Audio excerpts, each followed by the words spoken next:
आणि यानंतर एक अत्यंत महत्त्वाची आणि मोठी ब्रेकिंग न्यूज आपल्यापर्यंत येते ती बघूया।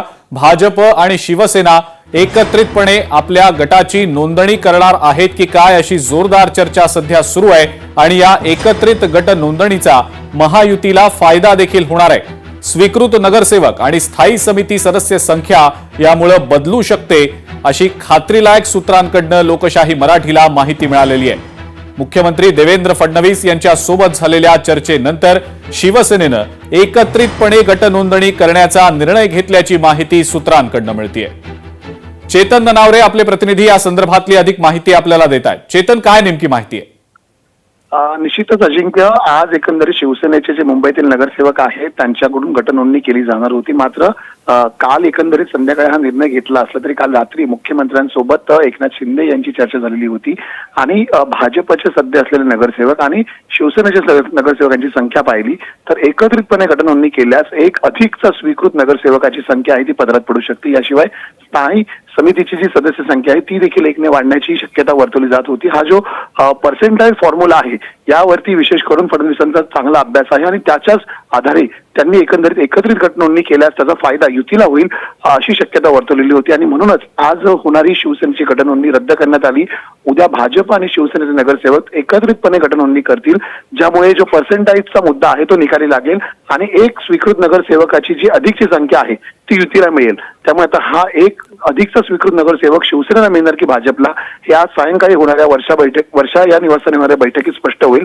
मात्र तत्पूर्वी आजची ही एकंदरीत नोंदणी आहे गटनोंदणी शिवसेनेने ती रद्द केलेली आहे, त्यामुळे उद्या एकत्रितपणे युतीचे नगरसेवक आहेत ते आपल्याला गटनोंदणी करताना पाहायला मिळतील। ठीक आहे चेतन, धन्यवाद। आपण ही जी माहिती दिली त्याबद्दल। या संदर्भातल्या अपडेट्स आपण सातत्यानं तुमच्याकडनं जाणून घेणारच आहोत, पण सातत्यानं ज्या बातम्या समोर येत होत्या की भाजप आणि शिवसेना हे दोन पक्ष वेगवेगळी गटनोंदणी करणार की एकत्रपणे गटनोंदणी करणार, त्या प्रश्नाचं उत्तर कदाचित उद्यापर्यंत आता आपल्याला मिळू शकेल। कारण आज शिवसेनेचे जे नगरसेवक आहेत मुंबई पालिकेतले ते कोकण भवनमध्ये गटनोंदणीसाठी जाणार होते, पण ते सध्या रद्द झाल्याचं समजतंय। त्यामुळे कदाचित या दोन्ही पक्षाचे जे नगरसेवक आहेत मुंबई पालिकेतले ते एकत्र गटनोंदणी करू शकतील अशी सध्या तरी शक्यता सूत्रांकडून वर्तवली जाते।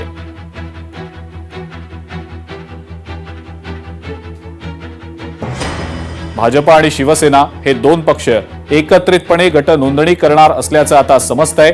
स्वीकृत नगरसेवक आणि स्थायी समिती सदस्य संख्या या दोन महत्त्वाच्या मुद्द्यांमध्ये महायुतीला एकत्रित जर गट नोंदणी केली गेली भाजप आणि शिवसेनेच्या नगरसेवकांनी तर फायदा होऊ शकेल अशी परिस्थिती आहे असं सूत्रांकडून समजतंय। आणि मुख्यमंत्री देवेंद्र फडणवीस यांच्या सोबत शिवसेना नेत्यांची या संदर्भातली एक बैठक देखील झाल्याची माहिती सूत्रांनी दिलेली आहे आणि त्याच अनुषंगाने आता आज कोकण भवनात शिवसेनेचे नगरसेवक आपल्या गटाच्या नोंदणीसाठी म्हणून जाणार होते, ते आता तात्पुरत्या वेळेसाठी तरी थांबवण्यात आलेलं आहे। उद्या कदाचित हे दोन्ही पक्षातले नगरसेवक एकत्रितपणे गट नोंदणीसाठी जातील अशी शक्यता आहे। आपल्या सोबत सध्या शीतल म्हात्रे आहेत फोन लाईनवरनं, त्यांची प्रतिक्रिया आपण या संदर्भातली जाणून घेऊया। शीतलजी, काय नेमकं आता समजतंय? आपण मगाशी देखील माध्यमांशी बोलताना सांगितलं होतं की वरिष्ठ निर्णय घेतील या सगळ्या संदर्भातला, पण आता जी बातमी समोर येते त्यानुसार आपला पक्ष आणि भाजप या दोन्ही पक्षातले नगरसेवक एकत्रितपणे गट नोंदणी करणार आहेत असं समजतंय। काय नेमकं तथ्य आहे यामागे? एक लक्षात घ्या की महायुती म्हणून आम्ही इलेक्शनला सामोरं झाले आणि महायुती म्हणूनच आमचा महापौर बसवणार आहोत।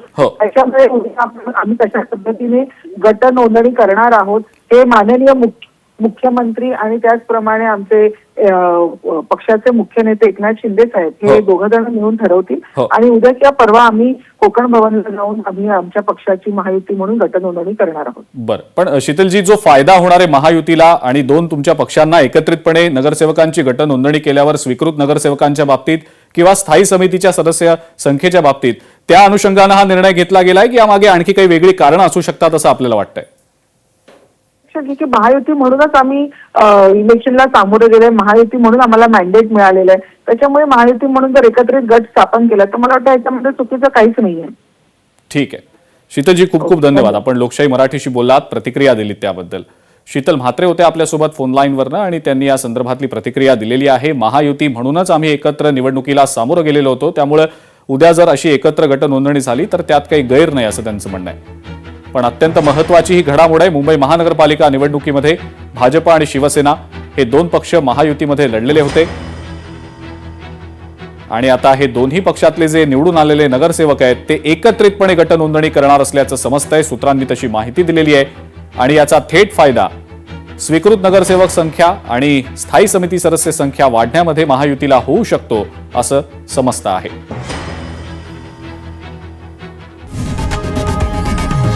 लोकशाही मराठी ऐका, पहा, जागरूक रहा.